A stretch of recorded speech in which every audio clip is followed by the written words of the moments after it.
Bien, este es el anteúltimo domingo que estamos aquí. No sé si todos están enterados. Quiero informarles que nosotros el domingo pasado se nos comunicó que no había deseo, no había interés de que nosotros continuáramos utilizando este lugar. Así que bueno, no podemos obligar a nadie a que tenga aprecio por lo que nosotros hacemos, ¿no? Así que nosotros sabemos qué es lo que estamos haciendo y para quién, pero a veces hay otras cosas, otros intereses y otras cuestiones que nos es muy difícil a nosotros, que no nos cuesta pensar a veces como piensa otra gente. Entonces, bueno, aceptamos. Y el domingo, después de cuando yo llegué aquí, tuvimos una charla y se me comunicó esta decisión. Oramos al Señor. El día lunes, antes del mediodía, el lunes, cerca de las 9:30, 10 de la mañana, ya el Señor nos dio otro lugar, un lugar que no va a ser como este que vamos a compartir, sino que va a ser un lugar exclusivo para nosotros, donde vamos a estar pudiendo desarrollar todas nuestras actividades y también evitar esta cuestión de armar y desarmar cada domingo y la complejidad que tiene para nosotros el esfuerzo que tiene. Y también la posibilidad de volver a utilizar todas las cosas que durante los años que venimos sirviendo al Señor hemos acumulado en estos años. Ustedes tal vez en estos tiempos, cuando estuvimos en la biblioteca, que era un lugar donde estábamos muy estrechos, ¿cuántos estuvieron en la biblioteca ahí? Hacía calor. Hacía calor, estaba estrecho, no era muy limpio, pero ahí sí tenían aprecio por lo que nosotros hacíamos. Había una gran diferencia. Ahí sí éramos bienvenidos. No podemos obligar a nadie. Usted no puede obligar a nadie que lo quiera, ¿no? Y cualquier excusa es buena, digamos, cuando no existe ese aprecio. Entonces, ahora, un lugar que yo venía orando, le cuento a ustedes, hace poco más de un año, yo deseaba ese lugar a donde nos vamos a mudar, queda en la calle Pizarro, 7424, entre Molina y Montiel. El barrio es un barrio que se llama Nahón, es cerca de acá, son 15 minutos acá, queda entre Liniers y Matadero, y el barrio se llama Nahón. Yo había tenido en mi corazón pedir ese lugar para que nos lo dieran, y hace un año atrás no había posibilidad, digamos, fue una negativa cerrada. No. Bajo ningún punto de vista nos iban a dar ese lugar, porque le estaba alquilando una empresa, una fábrica. Es una fábrica, ahora ya no va a ser más una fábrica, no será una fábrica en todo caso de bendiciones. Y no me lo daban. Sin embargo, esta semana, lunes a la mañana, me confirmaron que sí, a un valor muy conveniente, en condiciones muy convenientes. No va a ser una carga para la congregación, como nunca lo ha sido, ¿no? Porque ¿alguna vez usted ha recibido alguna presión para ofrendar, para diezmar, o alguien le lloró miseria? Jamás. En los años que yo tengo de ministerio, jamás he permitido que se haga eso, ni he permitido a nadie que pida nada en mi nombre, ni aquí, ni en todos los lugares donde yo he ido a ministrar. Así que Dios ha sido nuestro proveedor,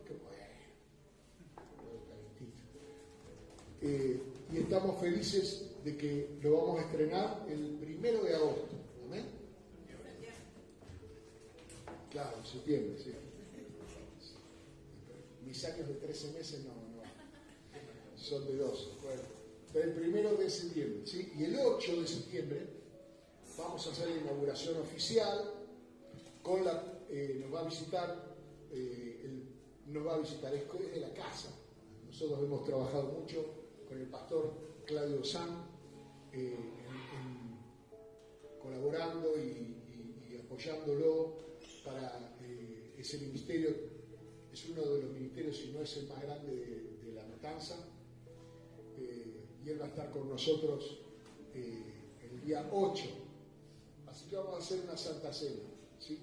Vamos a tener 2 Santas Cenas. Vamos a tener una íntima el día 1 de agosto y una general con los invitados.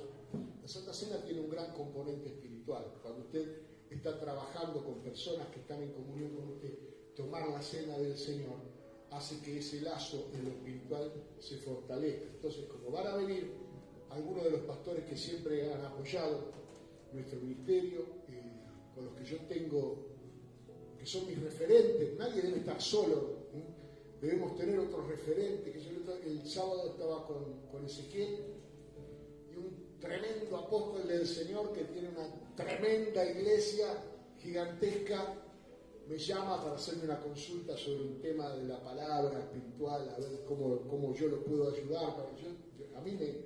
Estoy hablando de una persona que es licenciada en teología, que tiene una tremenda iglesia y todo. Sin embargo, me llama con humildad: así soy los siervos de Dios. Y pudimos tener una charla hermosa y hablar de cosas hermosas en Cristo, y una amistad que lleva con Él casi 40 años. Así son las amistades en el Señor. Bien, no sé si me olvidé de algo, pero en todo caso, usted me perdonará. Quiero compartir una palabra hoy. Nunca hago esto, si yo nunca sigo las efemérides. O sea, nunca predico relacionado con el día. O sea, qué sé yo, en Pascua no predico de la resurrección, ni predico en Navidad del nacimiento de Cristo. Pero hoy, cuando estaba preparándome, yo ya tenía una palabra preparada para ministrar y estaba convencido que era lo que tenía que ministrar hoy. El Espíritu de Dios me habló hoy y después recibí confirmaciones por parte de algunos hermanos que compartieron versículos y cosas. Y digo, no, está claro que lo que Dios quiere es que yo comparta esto. Y el mensaje de hoy se trata de las necesidades o qué clase de situación viven los niños que van a ser siervos de Dios. ¿Cómo saber? ¿Cómo usted puede saber? ¿Cómo podemos saber? ¿Cómo podemos nosotros saber y trabajar juntos? ¿Qué es lo que nos dice la palabra de Dios acerca de los niños? ¿Qué condiciones se necesitan para que un niño, que hoy usted lo está viendo jugando, sin tomar responsabilidades, con sus caprichos, con sus igual que algunos cristianos, ¿no? Pero en este caso, en el caso de los niños, es natural. ¿Qué condiciones? Entonces, número 1, los niños que Dios va a usar, en primer lugar, han sido siempre niños deseados, niños pedidos a Dios. Muchas veces nosotros decimos, bueno, ¿cuál es la razón por la que Dios usa a una determinada persona? Y en la Biblia nos cuenta, por ejemplo, Génesis capítulo 30, en el verso 1, había una mujer que se llamaba Raquel, esposa de Jacob, que no había tenido hijos. ¿Y hasta qué punto alguien puede tener ese deseo en su corazón de tener hijos? ¿Y por qué razón querer tener hijos? En el pasado, el hecho de tener un hijo hablaba de una bendición de parte de Dios, porque herencia de Jehová son los hijos, dice el Salmo 127. Cosa de mucha estima, el fruto del vientre. Es decir, el salmista lo que está haciendo, no está declarándolo a partir de, sino que está haciendo una descripción de lo que en realidad es. Y existe en la palabra de Dios enormes indicios de que Dios quiere establecerse por medio de su naturaleza de padre. Yo he predicado acerca de la paternidad, del amor paternal de Dios hace, no sé, 2 domingos, 3 domingos atrás. Es decir, a Dios le agradó esa figura para que nosotros tengamos conocimiento y entendimiento acerca de cómo es el corazón de Dios. Dios estableció que el género humano no se haga a máquina, que las personas no se clonen, que no se hagan fotocopias, sino que haya un padre y una madre para que haya un hijo. Dios podía haberlo hecho de la manera que Él se le hubiera dado gana. De hecho, en la creación hay algunos animalitos creados por Dios que no son pareja, que en sí mismos tienen la capacidad de reproducción. Y si no va al reino animal y va al reino vegetal, usted sabe que en el reino vegetal la reproducción se produce por sí mismo. Es el propio vegetal el que da la semilla y la semilla genera la reproducción. Él mismo. Y la semilla no la pone en otro vegetal, la pone en la tierra. ¿Se entiende? Pero Dios no quiso que sea así. Por lo tanto, hay una necesidad de que alguien, en primer lugar, si hace las cosas bien hechas, haya un deseo de tener un hijo. Cuando no son deseados, cuando los niños son resultado de alguna situación accidental o incidental, nosotros como pastores hemos visto cómo en la formación de esa criatura después hay problemas y se abren ciertas puertas, ciertas cuestiones que facilitan que esa persona entre en una situación de resentimiento, de rencor, de falta de amor. Nadie puede dar lo que no tiene. Entonces, en Génesis 30, verso 1, vemos aquí una mujer llamada Raquel que dice, viendo Raquel que no le daba hijos a Jacob, tuvo envidia de su hermana, porque Lea, su hermana, había tenido hijos. Y le dijo a Jacob, dame hijos, o si no, me muero. Mira, hay que estar jugado con el deseo. Obviamente, usted sabe, José y Benjamín fueron los hijos de Raquel. José pasó a ser, a pesar de ser uno de los menores, el hijo duodécimo, porque también hay que contar a Dina. Jacob tuvo 12 varones y una mujer llamada Dina. Y el duodécimo fue José y pasó a ser el primogénito, a tener el derecho a la herencia de sus hermanos por el amor de José por él y por todas las cosas por las que tuvo que pasar. Pero vemos en la Biblia como que Dios quiere resaltar que las mujeres que no podían tener hijos, Sara, Raquel, Rebeca, anhelaban de corazón poder dar un hijo. Porque tenemos otro ejemplo de una mujer llamada Ana. ¿Cuándo han leído la historia de Ana? Bueno, que algún cristiano se la cuente. Che, nadie leyó la Biblia. Ana, 1 Samuel, capítulo 1. Había un tipo que se llamaba Elcana, que no era policía, y tenía dos mujeres. Una se llamaba Ana y la otra se llamaba Penina. Siempre me pareció a mí que Penina era más petiza, ¿no? Pero no sé. Y Penina había tenido hijos con Elcana, Elcanitas. Pero Ana no. Y Ana estaba angustiada en su corazón. Y su marido le decía, ¿pero para qué quieres tener hijos? Si yo soy tu marido y soy feliz y no tengo ningún problema con vos. Y ella tenía ese deseo de poder darle un hijo para su marido, porque así es que los israelitas tenían esa promesa de que la simiente de la mujer iba a vencer a la simiente de la serpiente. Génesis capítulo 3. Un hijo nacido de una mujer era el que iba a vencer a Satanás el diablo. Tampoco lo leyeron eso. ¿O sí? A ver, levante tímidamente la mano. Génesis capítulo 3. Entonces cada hijo que nacía era una promesa de victoria contra Satanás. Por lo menos incluso para el que no tenía una proyección de carácter universal, una proyección de carácter local. Es decir, tener un hijo da una garantía de alguna manera de que hubiera alguien que luchara por nosotros en el futuro, que tuviera una herencia de todo nuestro esfuerzo, de todo nuestro trabajo, porque la Biblia habla de que qué feo que es cuando alguien hace una fortuna y no tiene después a quién dejársela. ¿Para quién es todo el fruto de tu trabajo?, pregunta el predicador de Eclesiastés. Vanidad de vanidad.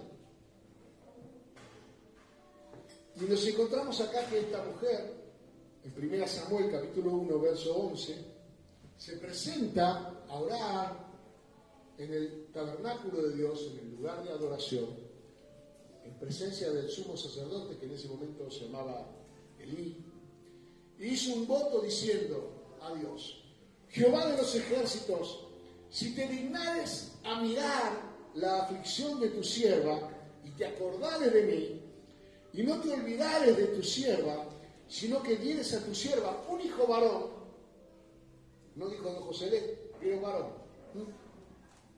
un hijo varón, yo lo dedicaré a Jehová todos los días de su vida y no pasará navaja sobre su cabeza. Es un voto que se llamaba el nazareato, el voto del nazareo. En la Biblia está también, pero si usted no leyó Génesis 3, menos va a saber este tema. Era algo cuando se consagraba una criatura para el servicio de Dios, tenía que reunir 3 condiciones. No se cortaba el pelo, no bebía alcohol ningún día de su vida y jamás iba a tener contacto con una mujer que no fuera del pueblo de Dios. ¿Amén? Estaba en la ley de Moisés. Entonces, ¿qué es lo que quiero establecer? Samuel fue un tremendo profeta de Dios. José fue un tremendo varón de Dios. Lo encontramos en Génesis a José como el hombre que salvó a toda su familia. Los introdujo en Egipto en el tiempo del hambre, los guardó ahí en la tierra de Gosén, hizo rico al faraón y luego profetizó que ellos se iban a ir. Y cuando se fueron, se llevaron toda la riqueza de Egipto y se llevaron la momia de José. Samuel, como juez y sacerdote de Dios, fue un hombre que trajo grandes victorias a los israelitas y fue el que ungió por rey al rey David, el hombre que Dios usó porque tenía el oído atento a escuchar la dirección de Dios. Y no fue él el que gobernó a Israel en su grandeza, sino que fue David y su hijo Salomón. Es decir, Dios usó profundamente a este niño deseado, pero en el deseo estaba consagrarlo para Dios. Es importante que cuando uno está deseando algo, desee compartirlo con el Señor.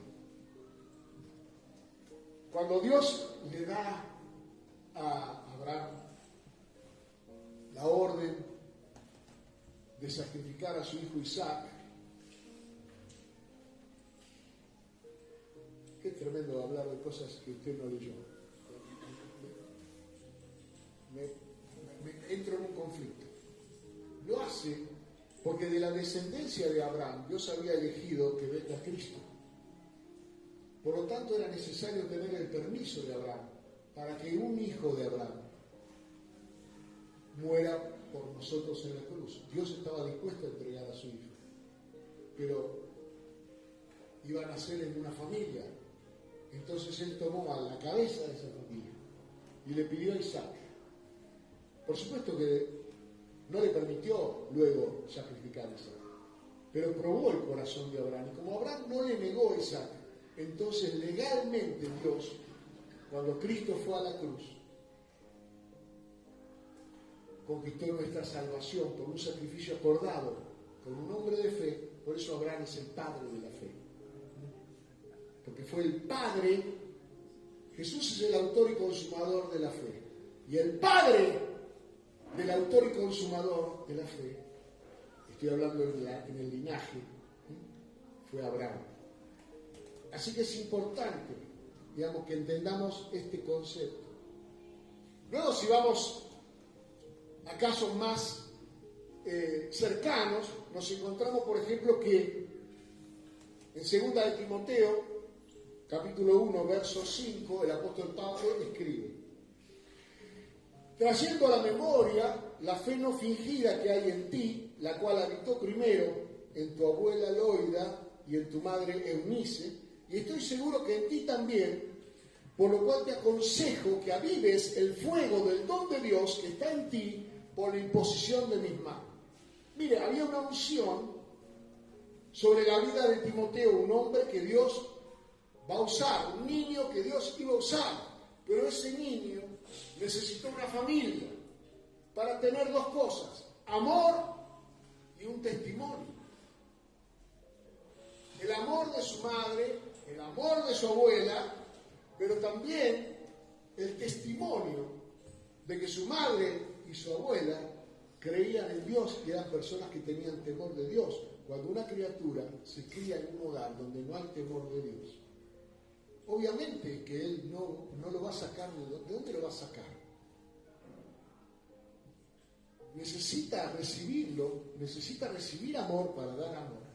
Necesita estar en un ambiente donde hay temor de Dios, para que cuando él tenga un encuentro con Dios, como tuvo Timoteo cuando se cruzó en el camino de Pablo, y Pablo oró por él, esa oración de Pablo haya impartido sobre él un don, que después obviamente Timoteo tenía que mantener vivo, pero es importante. Un niño necesita ser deseado y un niño necesita una familia. ¿Cuántos están de acuerdo con esto? Porque si yo no se lo deseo, usted hubiera estado de acuerdo igual, ¿no es cierto? Porque parecen cosas naturales, pero no son tan naturales. Porque ¿para qué necesita ser deseado? Para que no se sienta un rechazado, un renegado del mundo. ¿Para qué necesita una familia? Para dar y recibir amor y para tener un referente, un testimonio de alguien que le está mostrando el camino correcto. Amén. Número 3. 2 de Timoteo, capítulo 3, verso 14. Escribe Pablo de vuelta a Timoteo y le dice: pero persiste tú en lo que has aprendido y te persuadiste, sabiendo de quién has aprendido, y que desde la niñez has sabido las sagradas escrituras, las cuales te pueden hacer sabio para la salvación por la fe que es en Cristo Jesús. Toda la escritura es inspirada por Dios y útil para enseñar, para redarguir, para corregir, para instruir en justicia, a fin de que el hombre de Dios sea perfecto, enteramente preparado para toda buena obra. Vamos por el final. ¿Usted quiere que un hijo sea algún día un hombre de Dios y que esté perfecto, completo, maduro, preparado, capaz de hacer las cosas bien? Buena obra significa hacer las cosas bien. Pues entonces en esa casa se debe conocer la palabra de Dios. Hoy vivimos en tiempos donde la gente no quiere leer. A ver, invítame un video. Hay que leer la Biblia, hay que leerla en familia, hay que tener un tiempo donde usted comunique con sus hijos palabra de parte de Dios. ¿De dónde lo va a sacar si no? De Pokémon, ¿de dónde va a aprender? Está siendo bombardeado 24/7 con información que lo lleva al infierno. ¿En qué momento va a tener una palabra de esperanza para salir de esa ciénaga que es el mundo y empezar a pararse sobre la roca que es Cristo y empezar a crecer y a madurar como un hijo, como una hija de Dios? Dice, pero mis hijos ya son grandes. Bueno, entonces empezá ahora.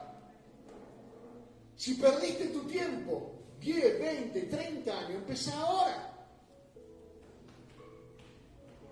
Porque nunca es tarde para el que es eterno. Solo para nosotros es tarde. Pero Dios puede hacer en un segundo, en un minuto, lo que a nosotros años y años y años de lucha no nos permitieron hacer. Dios creó todas las cosas por medio de la palabra. Dice en Hebreos capítulo 11, verso 3, que por la fe entendemos que el universo fue creado por medio de la palabra de Dios. De modo que aquello que hoy vemos se hizo de lo que no vemos. Mire qué interesante, ¿hay algo en su hijo que usted no ve? Bueno, créelo por medio de la palabra. Usted puede crear, usted no puede manipular, no puede cambiar a la persona, pero Dios sí. Y lo hace por medio de la palabra. Dios que trajo luz donde había tinieblas, que trajo orden donde había desorden, que trajo vida donde había caos, por medio de su palabra hará una obra sobre esos niños, sobre esos chicos, sobre esos muchachos que serán siervos de Dios. La palabra. Yo sé que a veces suena ofensivo. A mí me pasa que yo a veces oro por alguna persona y el Señor me pone en mi corazón, esa persona está ofendida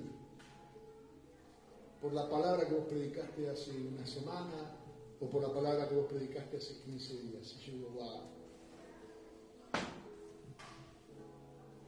La palabra es eso. La toma o la deja. La palabra establece una línea para el obediente y para el desobediente. Cuando la palabra de Dios viene, nunca vuelve a Dios vacío. Genera un efecto. Uno de los efectos que genera la palabra de Dios es que vos sepas cuánto amás a Dios y hasta qué punto estás dispuesto a escucharlo y a atenderlo. O si querés ser un nene caprichoso que no va a estar de acuerdo con lo que dice la palabra de Dios. Por eso viene la palabra, viene la instrucción, para que nosotros podamos de alguna manera establecer en qué situación estamos. Número 4, Lucas capítulo 2, verso 52. Habla de Jesús, un verso que compartió después más tarde Pamela, si no me equivoco, en uno de los grupos, no sé el cuál. Dice Jesús, y acá está hablando de Jesús. Jesús fue deseado, el deseado de la nación. Más deseado que Jesús, nadie. La Biblia dice que es el deseado de la nación. ¿Por qué? Porque es el Salvador del mundo. Oraban.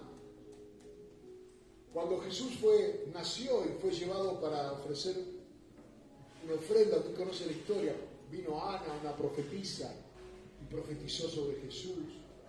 Y hubo otro varón ahí, anciano, que profetizó sobre Jesús. Y toda la profecía y todo lo que está escrito en el antiguo pacto anhelaba la llegada y el cumplimiento de Jesús. Para eso fue escrito. La razón por la que existe un antiguo pacto es eso.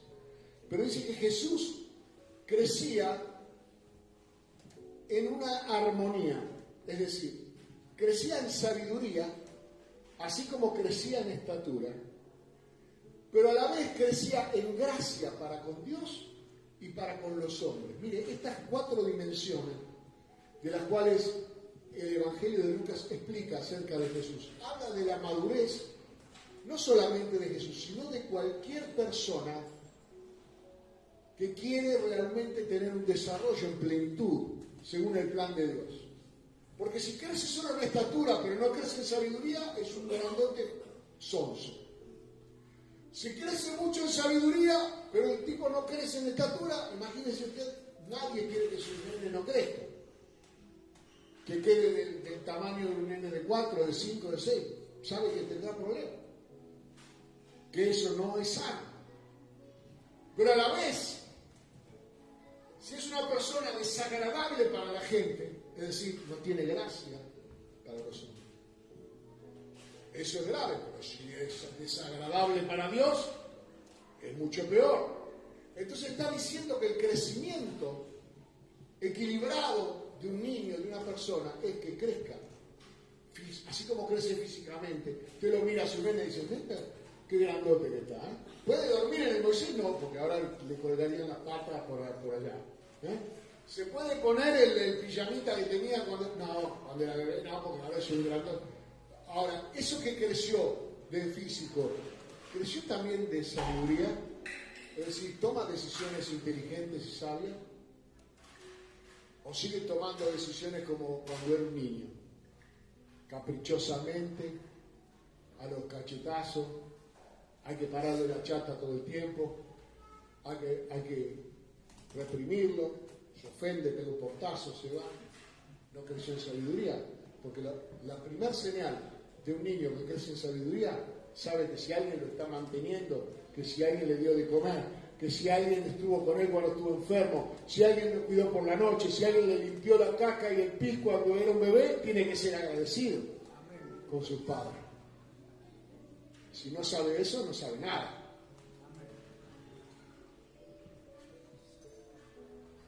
Jesús crecía y era agradable para Dios y era agradable para los hombres.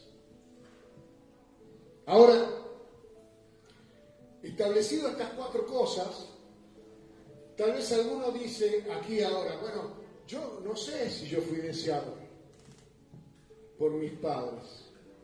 Van a saber qué pasó. Algunos son fruto de la casualidad. Miren, voy a hacer una autorreferencia porque justamente tengo la oportunidad de poder hacer una autorreferencia respecto a esto. Entre mi hermano mayor y yo, en el medio, nació un hermano que yo no llegué a conocer. Este hermano mío, que mi mamá y mi papá le pusieron como nombre Francisco Darío, nació con una mala formación congénita en el corazón. Y cuando nació, con su problema en el corazón, estoy hablando año 57, 58, por ahí, no existía la tecnología médica para poder operarlo. Como si hubiera nacido hoy, lo hubieran operado en el vientre de mi mamá y hubiera sobrevivido, pero en esa época no había esa tecnología. Entonces, buscando las causas por las cuales eso había ocurrido, uno de los doctores de mi mamá dijo, ¿quién sabe cuando antes del cumplimiento del 3er mes tuviste rubiola? Y la rubiola, cuando se produce antes del 3er mes, puede provocar una malformación. Bueno, mi mamá sufrió, estuvo 18 meses internada en el hospital de niños con mi hermano Francisco Darío, al que no conozco, pero algún día lo voy a conocer. Y mi hermano falleció. Eso provocó que mis padres decidieran no volver a tener hijos, nunca más. O sea, no les fue igual bien con eso. E hicieron todo lo que década del 50-60 era posible hacer para no tener hijos. Tampoco había una tecnología muy avanzada acerca de eso. Pero más allá de las limitaciones técnicas, mi mamá quedó embarazada de mí. ¿Y qué pasa? Tenían un tremendo miedo porque habían perdido una criatura. Y en el segundo mes del embarazo, mi mamá se contagia de rubiola. No la había tenido antes. No era cierto que la había tenido antes. Solamente había recibido el temor de lo que el médico le había dicho, pero ahora sí tenía rubiola. Entonces, con el temor que tenían mis padres en ese momento, no me llevaron al hospital de niños, sino que mi papá hizo un gran esfuerzo y fuimos a una clínica privada. que está ahí en Caballito, Sanatorio Antártida se llama, están ahí en José María Moreno y Rivadavia. Y ahí las atendió a mi mamá un doctor alemán. Y este alemán le dijo, mire, con los antecedentes que usted tiene, estando en esta situación con rubiola, no había ecografía, usted sabe, en esa época no, era todo de oído, ¿entiende? No había la tecnología que hay ahora. Con los antecedentes que usted tiene, le dijo, en Alemania hubiéramos determinado la necesidad de interrumpir este embarazo. Es decir, en Alemania había leyes que permitían el aborto, ¿sí?, ante estas circunstancias. Pero en Argentina, como es un delito, el médico le dijo, tenemos que confiar en Dios. Bueno, confiaron en Dios y transcurrió el embarazo de mi mamá, y cuando llegó el momento del parto en esta clínica privada, mi mamá estaba ya con trabajo de parto, un hombre de mucho dinero, una persona adinerada que había tenido muchas hijas mujeres, no sé cuántas, pero había tenido como 5 o 6 mujeres, o 7, qué sé yo. Le nace un varón. Y como él nace un varón, y tampoco se sabía el sexo antes del nacimiento, o sea, no es que él no esperaba un varón, no se sabía antes. Yo estoy hablándole yo tengo 63 años, así que tiene que entender de cuándo le estoy hablando. No se sabía, entonces el tipo compró champán y compró sándwiches de miga y masa fina y todo, hizo una fiesta en el sanatorio. Y claro, nadie se quería perder la fiesta, ni siquiera la partera que me tenía que atender a mí. Y en la fiesta tomaban champán, fumaban, comían y demás, y mi mamá estaba con trabajo de parto. Entonces cuando estaban en una cama blanda, o sea, no estaba en la sala de parto, sino que estaba en la cama esperando su momento, una de las enfermeras, porque mi mamá pujaba y gritaba y estaba para parir, y nadie la atendía, dijo, no, qué escandalosa que es esta mujer, y le puso una chata. ¿Cuántos saben lo que es una chata? Le puso una chata de esa de acero inolvidable, Y yo nací en una chata. Generalmente lo que es depositado en la chata, después tirado por el inodoro, gracias a Dios que yo respiraba. Lloraba, nunca habían visto uno de esos que llorara. Pero no fui bien recibido.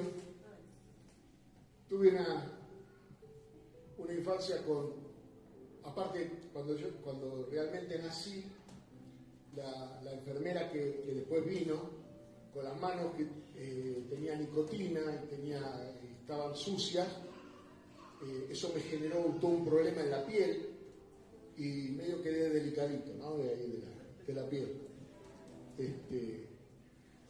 No fue nada agradable. Pero claro, nací en una familia. Y aunque no fue deseado mi nacimiento, ni fue buscado, ni fue programado, la familia suplió ese amor que yo necesitaba. Lamentablemente, mi familia redundaba en información innecesaria, ¿no? O sea, todas estas cosas que yo le estoy contando ahora no es que me la contó mi mamá ayer, me la contaba cuando yo era chiquito. Así que yo toda la vida supe que nací en una chata, toda la vida supe que no me habían querido, toda la vida supe que estuve al borde del aborto. Así me crié. Así que si usted dice, bueno, tal vez mi historia, yo creo que soy un niño que Dios usa.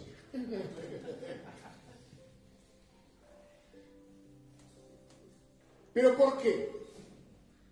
Porque dice la Biblia en Juan capítulo 1, verso 12, que a todos los que le recibieron y a los que creen en su nombre les dio potestad de ser hechos hijos de Dios, los cuales no son engendrados de sangre, ni de voluntad de carne, ni de voluntad de varón, sino de Dios. Así que yo sé que fui deseado.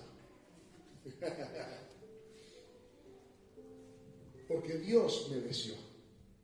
Porque si usted ha nacido de nuevo por medio del Espíritu de Dios, si usted es un hijo de Dios, una hija de Dios, sepa que no es una casualidad.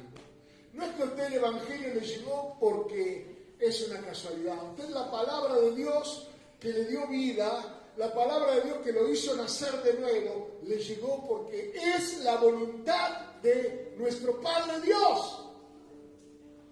Por tanto, todo aquel que nace por medio del Espíritu de Dios, todo aquel que nace de la palabra de parte de Dios, pues nunca entonces podrá decir que es un hijo no deseado, porque no ha nacido ni por sangre, ni voluntad de carne, ni voluntad de varón, sino de Dios.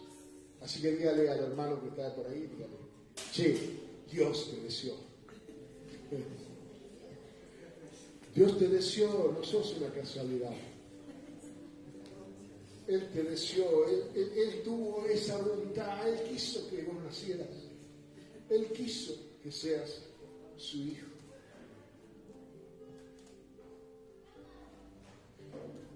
Y así como decimos que hay una necesidad de una familia para que recibamos amor y para que recibamos testimonio, en el libro de Gálatas, capítulo 6, en el verso 10 dice: así que según tengamos oportunidad, hagamos bien a todos, mayormente a los de la familia de la fe. Así que si no tuvimos la dicha de tener una familia natural,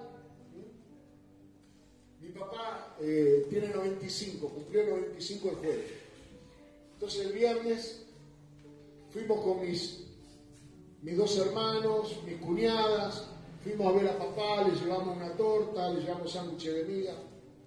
Y de la nada, mientras estábamos nosotros ahí charlando, él empezó a cantar: ¡qué maravilla que es tener una familia! Y es una canción que dice: una familia en Cristo Jesús. Una familia real, una familia celestial, una familia que vamos a conservar. Tal vez alguno de tu familia actual no lo conservarás por la eternidad. Qué triste, qué pena. Pero aquellos que son tu familia en Cristo Jesús estarán para siempre con nosotros. Tenemos una familia, la fe nos da una familia. Dios es nuestro Padre, la iglesia es nuestra madre. Hemos sido engendrados por Dios, por medio de la palabra de Dios. Así que hemos sido deseados, pero también tenemos una familia, la iglesia de Cristo, en la cual estamos para recibir amor los unos de los otros. Y para que usted también tenga referentes que sean un testimonio de fe y de conducta. Hombres y mujeres que usted, no digo que admire, pero que por lo menos diga: wow, mirá, este es un hombre de Dios, esta es una mujer de Dios. Tal vez usted no tiene otros ejemplos más cercanos que le gustaría tenerlos, pero sí los tiene en la iglesia del Señor. Por eso deje que los niños vengan. Deja a los niños venir, dijo Jesús. Déjalo venir. Déjalo jugar en la iglesia. Déjalo hacer ruido. Déjalo correr. Porque ellos van a recibir amor y un testimonio. Siempre me generó malestar esos pastores que están: no me hagan ruido, no me hagan a los chicos, que están todo el tiempo vigilanteando a los niños. Los que me conocen a mí y los que hace mucho que me conocen, saben que los niños son niños y tienen que sentirse a gusto en la casa de Dios. Ellos tienen que decirle a los padres: vamos a la iglesia ahora.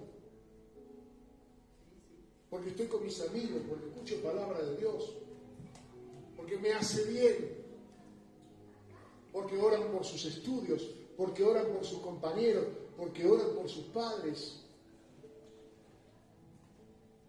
Tenemos lo necesario para que Dios nos use. Hemos sido deseados y tenemos una familia. Número 7, miren que tengo largo.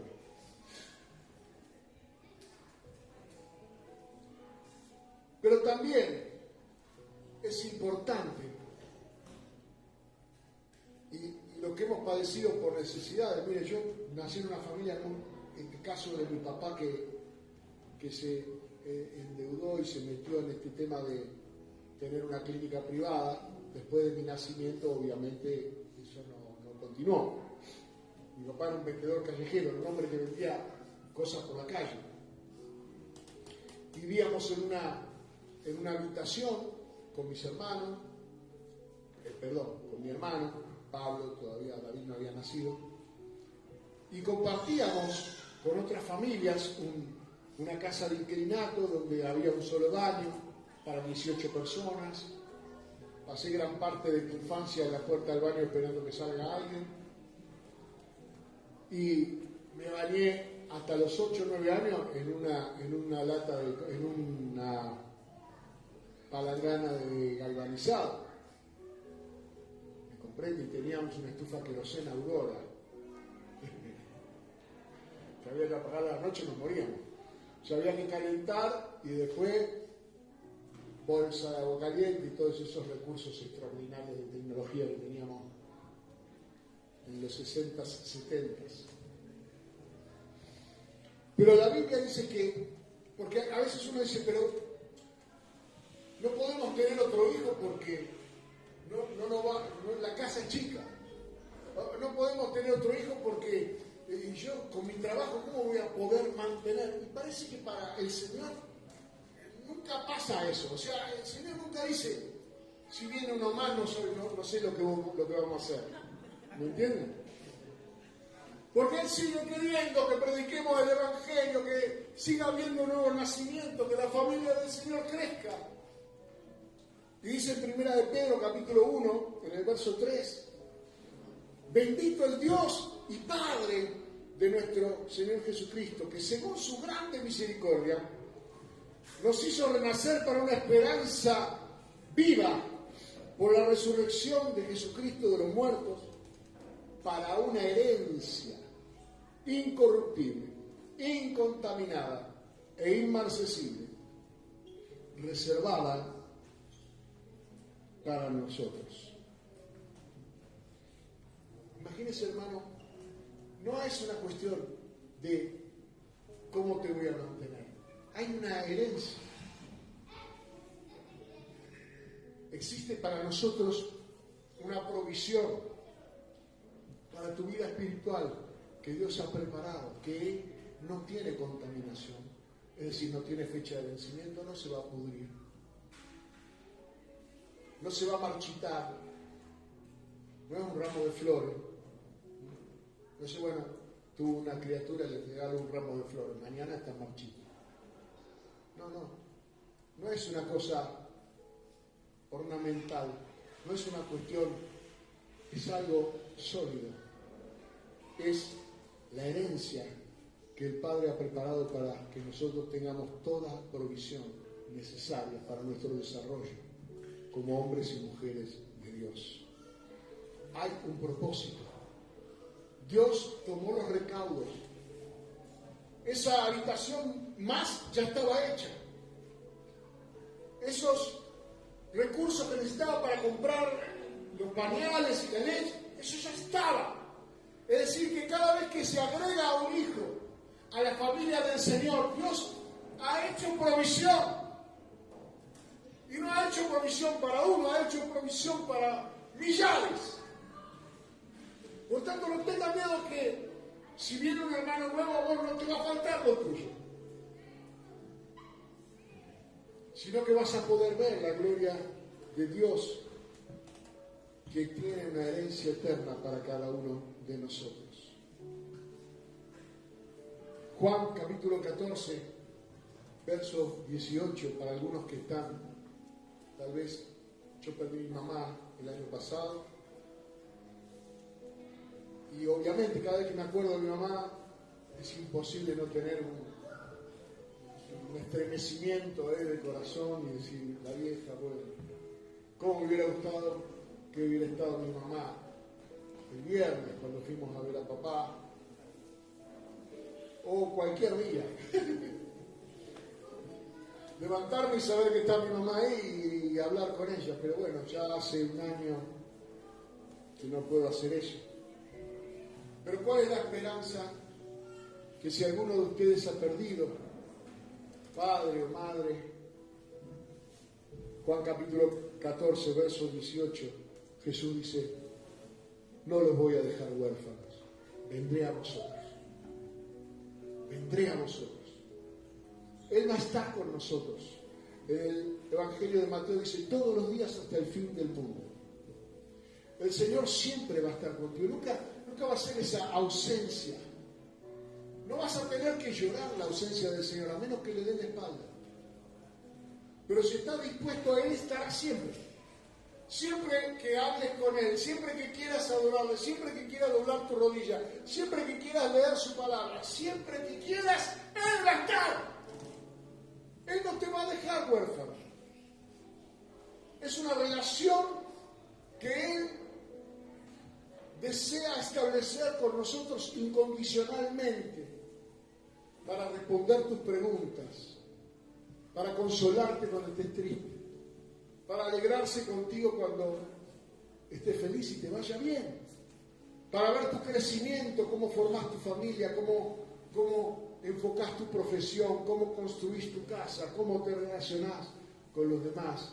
Él se alegrará como un padre se alegra de todos los triunfos, de todas las victorias de sus hijos. No te dejaré huérfano, vendré a vosotros. No somos huérfanos. Aunque padre o madre me dejare, decía el salmista, mi Dios nunca me dejará. Y el Señor le dice a Josué, no te dejaré ni te desampararé. Siempre podemos confiar en Él. Por último, y una de las cosas más importantes. En Gálatas, capítulo 4, el último pasaje que voy a leer hoy, dice el Señor, por tanto también digo, entre tanto que el heredero es niño, en nada difiere del esclavo, aunque es señor de todo. Dijimos que tenemos una herencia, amén. Sino que está bajo tutores y curadores hasta el tiempo señalado por el Padre. Así también nosotros, cuando éramos niños, estábamos en esclavitud bajo los rudimentos del mundo, pero cuando vino el cumplimiento del tiempo, Dios envió a su Hijo, nacido de mujer y nacido bajo la ley, para que redimiese a los que estaban bajo la ley, a fin de que recibiésemos la adopción de hijos. Y por cuanto sois hijos, Dios envió a vuestros corazones el Espíritu de su Hijo, el cual clama, Abba, Padre. Abba significa Padre. Así que ya no eres esclavo, sino hijo, y si eres hijo, también heredero de Dios por medio de Cristo. Hay personas que yo conozco, y tal vez en algún momento yo lo pensé también,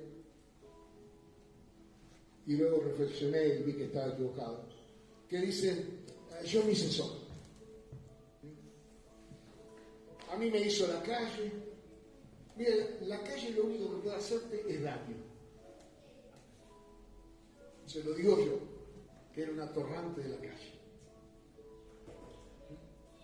Que era un buscarrón.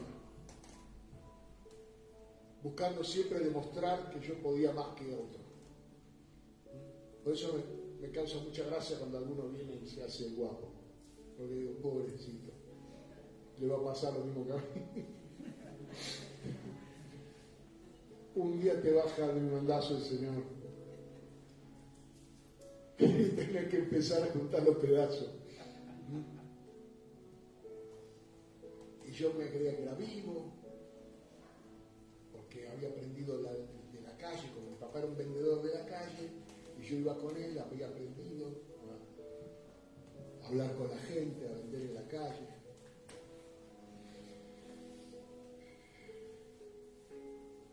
Y era esclavo de mis malas decisiones, esclavo de un temperamento que a veces después era difícil tratar de corregir, esclavo de mi temperamento colérico, de ser un tipo enojadizo, de estar siempre dispuesto a ir a la pelea antes de ir a un arreglo, hasta que choqué contra el ferrocarril Jesucristo. Y me pasó con sus 6 millones de vagones por arriba. Y me di cuenta que necesitaba también yo alguien que me conduzca, que me ayude. Y ese se llama el Espíritu Santo de Dios.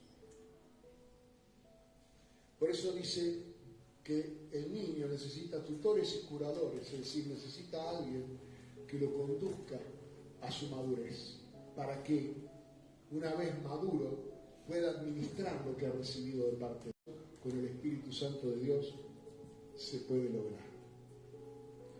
Pero está provisto por el Dios. Dios te deseó, naciste por su voluntad. Dios te metió en una familia que es la iglesia de Cristo, donde vas a recibir amor y testimonio. Dios te trajo con un propósito, hacerte heredero y coheredero juntamente con Jesucristo de todas las cosas que Él ha creado. Pero a la vez Dios ha determinado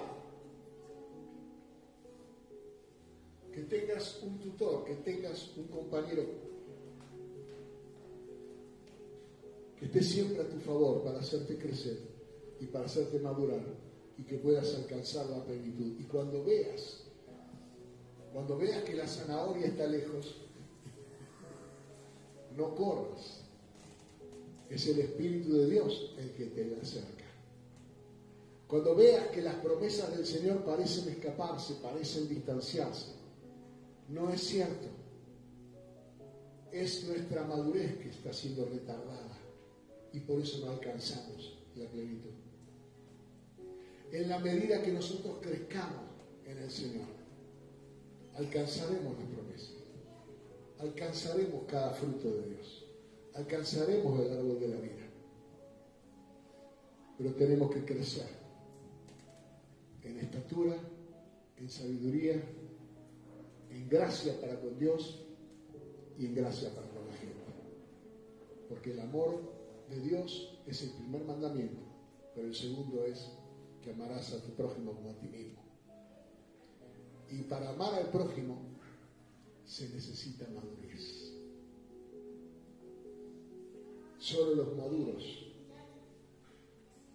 tienen la humildad de poder amar a otro como a sí mismo y renunciar a privilegios. Y decir, bueno, no, esto lo dejo para... Solo una madre que ama se priva de comer para que su hijo coma. Escuchaba el otro día un reportaje viejo de Maradona que decía que él pensaba que cuando era chiquito que la madre tenía un problema estomacal, porque decía que yo no voy a comer porque a mí me duele la panza, y en realidad no era que no alcanzaba la comida. Entonces la madre decía que le dolía la panza para que Dios comiera y sus hermanos. Y estoy hablando de una persona del mundo. Cuanto más nosotros en el camino del Señor muchas veces perdemos, tenemos que tomar decisiones para darle a otro el lugar que necesita, porque todavía está inmaduro, porque todavía le falta crecimiento. Y siempre extenderle la mano, y siempre darle otra oportunidad. Y tal vez está ofendido porque, bueno, está inmaduro. De repente viene el nene y te dice, papá, dame la llave del auto. Y le dice, no podemos manejar. El tipo se ofende. ¿Cómo no puedo? Si mi hermano puede, porque tu hermano tiene 25 años. no entiende. Entonces, ¿qué haces? Lo calmás, de explicar. A su tiempo llegarán las cosas. Quiero que usted se ponga de pie y reflexione conmigo y vamos a orar.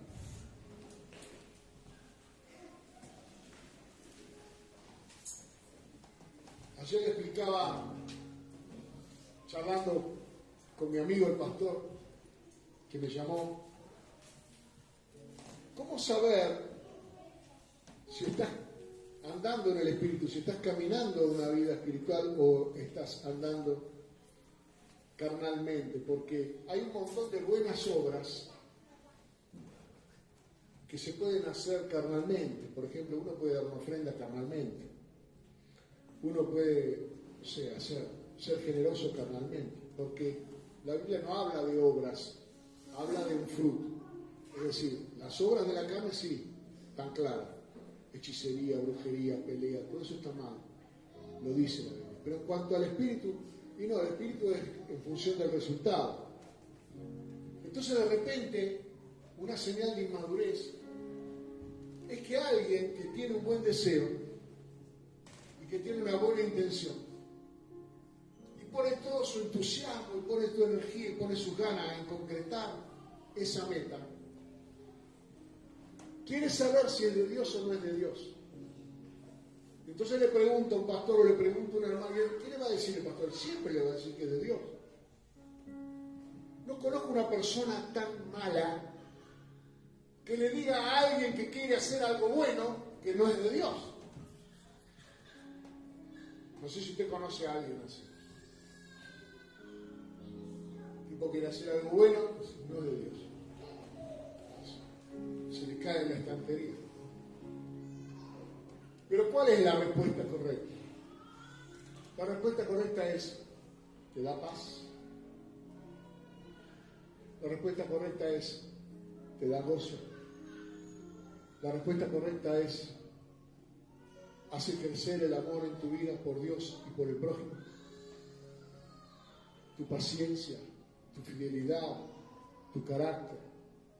Porque si entonces estás tan angustiado y estás tan amargado porque eso que es bueno no lo estás logrando, tal vez es porque estás inmaduro. Yo te voy a decir que no es de Dios, pero vos estás preparado. Porque si es de Dios no va a traer ni amargura, ni angustia, ni miedo, ni tristeza, porque la bendición de Dios es la que enriquece y no añade tristeza. Y sé que muchos están en esta batalla de la madurez, yo lo percibo en el Espíritu, entre lo que quieren y falta, falta atrás. Si tuviera esto, ya estaría feliz. Si concretara esto, ya sería pleno. Si saliera de esta circunstancia, ya estaría en la gloria. Pero de la manera que lo están procurando, de la manera que lo están buscando, es muy natural y es muy poco espiritual. Hasta un ayuno puede ser carnal, puede ser una huelga de hambre.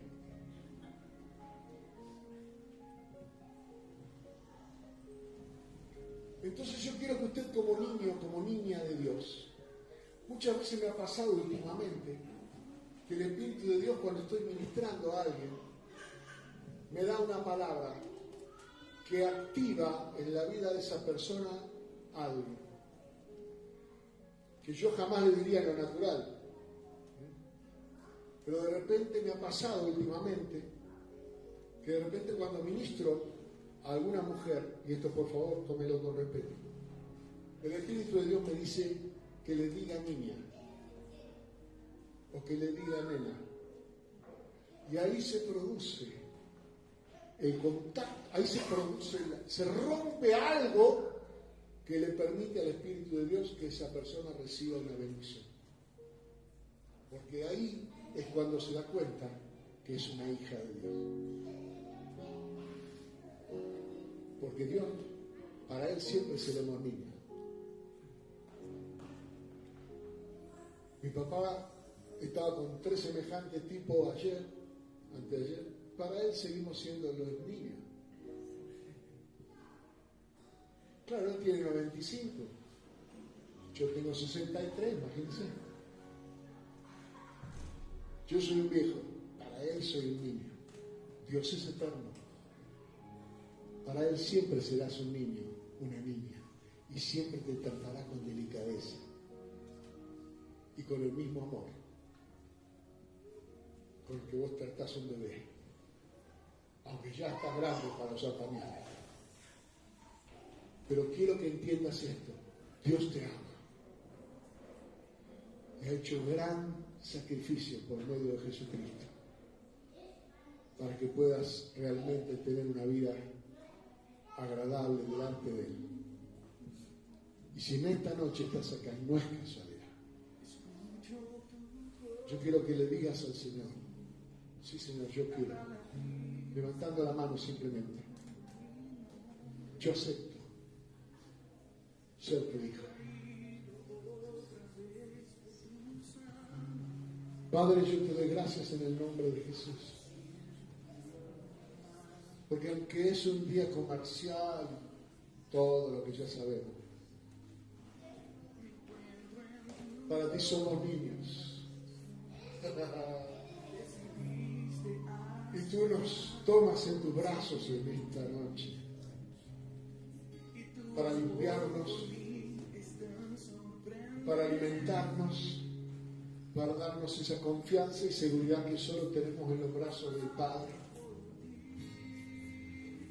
Tú quieres, Señor, que sepamos que por las noches, cuando dormimos, tú estás ahí mirando, velando nuestro sueño.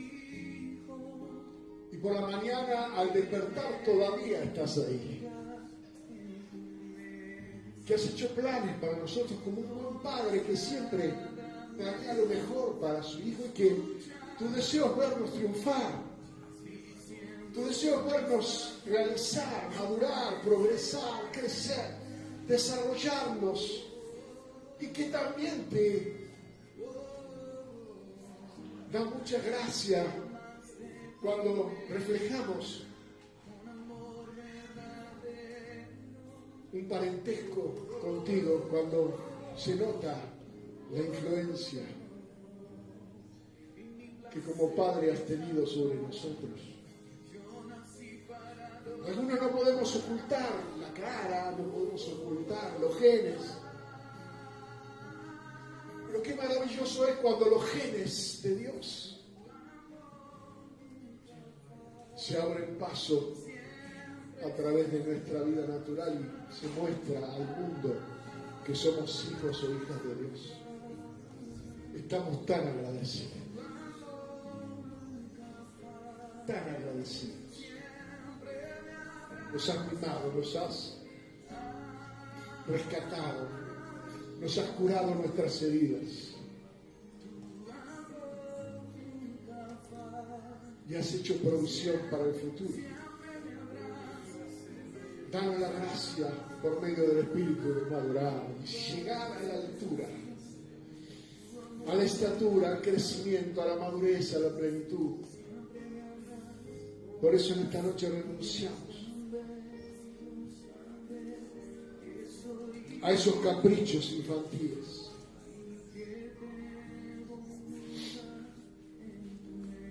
Y te damos gracias porque sabemos que tu bendición es incondicional.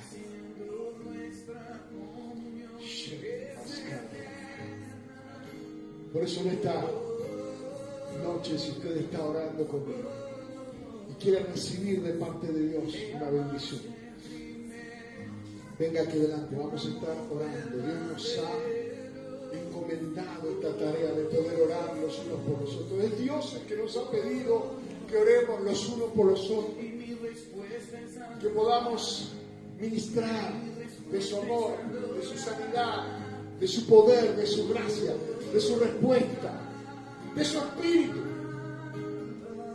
El apóstol Pablo decía, anhelo ir a verlos para comunicarles un don espiritual.